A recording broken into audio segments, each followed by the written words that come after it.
ខ្ញុំឃើញអត្ថបទមួយនៃគ្រួសារកងទ័ពថៃសរសេរពីការបែកបាក់នៃសង្គ្រាមឈ្លានពានគេ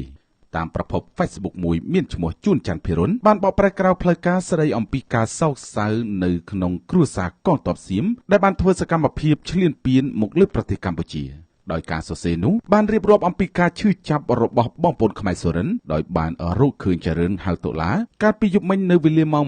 22:30 នាទីវីរភាពជាមួយសម្ពត់ម៉ែត្រឡប់ទៅផ្ទះវិញណាចាជាមួយនឹងខ្លឹមសារខាងលើបាននិយាយរៀបរាប់អំពីហេតុការណ៍ថាចារឿងបានដឹកនាំកងទ័ពចូលវាយលុកទាហានកម្ពុជារហូតក៏ប៉ុន្តែបែរជាកម្ពុជាមានកងទ័ពម្នាក់លួចពន្ធស្ទាក់នៅក្នុងរូងភ្នំ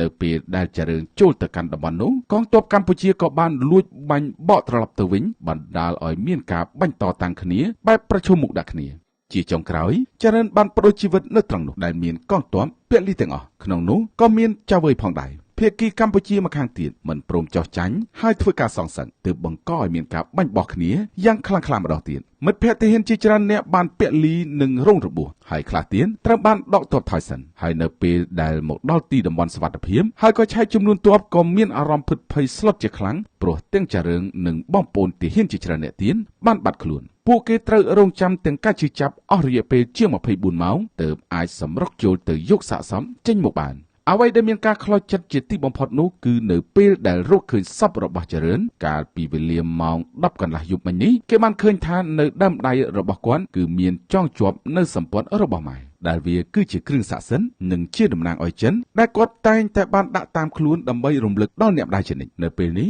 ក្រុមគ្រួសារនៅស្រុកប្រខុនឆៃកំពុងតែយំសោកប៊ីដាច់ខ្យល់ស្លាប់ដើម្បីរងចាំទទួលសពរបស់ចាក្នុងការយកទៅធ្វើបុណ្យតាមប្រពៃណីសាសនាក្នុងចំណោមសំឡេងសរសើរនិងគោរពវិញ្ញាណក្ខន្ធពីសំណាក់ជនជាតិថៃទូទាំងប្រទេស